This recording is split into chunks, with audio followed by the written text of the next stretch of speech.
अरे वाह भाई वाह, रसदीप सिंह और सूर्या भाऊ, देख के तुम्हारा प्रदर्शन इस बाबर को कितनी खुशी हो रही है तुम्हें कैसे बताऊं। भाई क्या गजब का खेले हो। जिस अमेरिका ने हमारा बंटा धार किया था तुम तो उसी को पेले हो। जब तुम्हारे कोहली और रोहित सस्ते में निपट गए थे उस समय तो हमें घबराहट सी हो गई थी, लेकिन उसके बाद क्रीज पर सूर्या और दुबे के रूप में दो खोटे सिक्के आ गए, अमेरिका को ऐसी धूल चटा गए, इस बाबर की जान में जान ला गए। इस जीत से हमें पक्का यकीन हो गया भाई, जिस तरह से आईपीएल में आरसीबी क्वालिफाई कर गई थी उसी तरह इस वर्ल्ड कप में ये बाबर की पलटन भी सुपर 8 में पहुंचकर ही रहेगी। रोहित भाई बस एक बार वहां तक पहुंचने की देर है, उसके बाद तो हम किसी के काबू नहीं आएंगे, जो भी हमारे सामने आएगा उसी के धरती में हाथ टिकवाएंगे। अरे बबरुआ, बाप के होते हुए बेटे को चिंता करने की जरूरत नहीं होती भाई, तुम्हारी सारी टेंशन हमने ले रखी है, तुम बिल्कुल घोड़े बेच के चद्दर तान के सो। हमने तो अपना फर्ज निभा दिया, अमेरिका को हरा दिया, तुम्हारी रुकी हुई सांसों को चला दिया।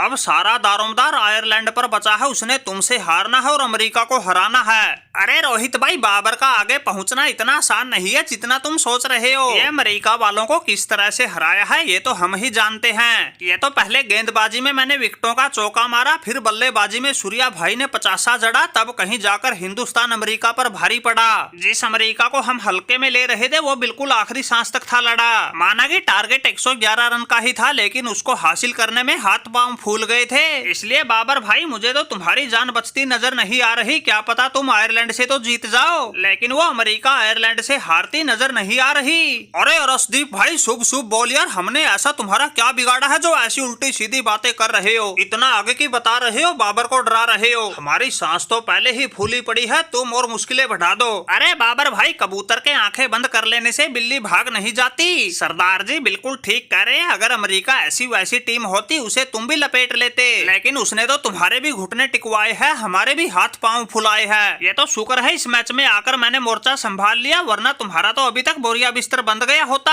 वैसे बाबर भाई, तुम्हारा हर बार का यही काम है, दूसरों के भरोसे बैठे रहते हो। अरे कभी कभार हमारी तरह खुद के दम पर भी कुछ कर लिया करो। अरे सूर्या भाई, जब किस्मत में लिखा हो हारना फिर शोभा नहीं देता तुम्हारा ऐसे ताने मारना। यार तुम तो ऐसे बातें कर रहे हो जैसे इस बाबर ने जानबूझकर जान फंसा रखी है। कुछ हमारी किस्मत खोटी, कुछ हमारे खिलाड़ी पनौती, अगर तुम्हारी तरह सब कुछ ठीक होता तो आज इस बाबर की भी ऐसी हालत नहीं होती। अरे बाबर भाई हौसला रखो, अभी तो तुम्हें हमसे एक बार और हारना है, इसलिए तुम इतनी आसानी से बाहर होने वाले नहीं हो। सुपर 8 में तो हर हाल में पहुंच के रहोगे, हमें तो पक्का यकीन है भाई, वो आयरलैंड अमेरिका को हराकर तुमसे हार जाएगी, तुम्हारी बात बन जाएगी। अरे रोहित भाई, तुम्हारे मुंह में घी शक्कर, ये तो समय बताएगा कौन जीतेगा कौन हारेगा जब हमारी तुम्हारी दोबारा होगी टक्कर। अरे भाई एक बार तुम हमें सुपर 8 में तो पहुंचा दो, फिर तो हम ऑस्ट्रेलिया अफ्रीका किसी को नहीं छोड़ेंगे, ये वर्ल्ड कप ही हम ही जीत के लाएंगे।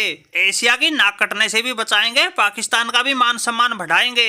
अरे बाबर भाई, बेशर्मी की भी हद होती है, दूसरों के भरोसे तुम्हारी सांस चल रही है और बात करते हो वर्ल्ड कप जीतने की। भाई पड़ोसी होने के नाते हम भी चाहते हैं तुम्हारी टीम सुपर 8 में पहुंचे, लेकिन इसका मतलब ये तो नहीं जो मुंह में आए वही बकते रहो। तुम्हारी टीम जिस हिसाब से झंडू खेल दिखा रही है, क्या पता वो खुद ही आयरलैंड से हार जाए, इसलिए भाई अभी मंजिल बहुत दूर है, इतना उतावला ना हो, थोड़ा ठंडे दिमाग से काम लो। अर्शदीप के टीम में होते हुए अगर किसी दूसरी टीम ने वर्ल्ड कप जीतने की बात की तो इस सरदार का पारा चढ़ जाएगा। गेंद और बल्ले से ऐसा तूफान ला दूंगा, अकेले के दम पे टीम को जितवा दूंगा।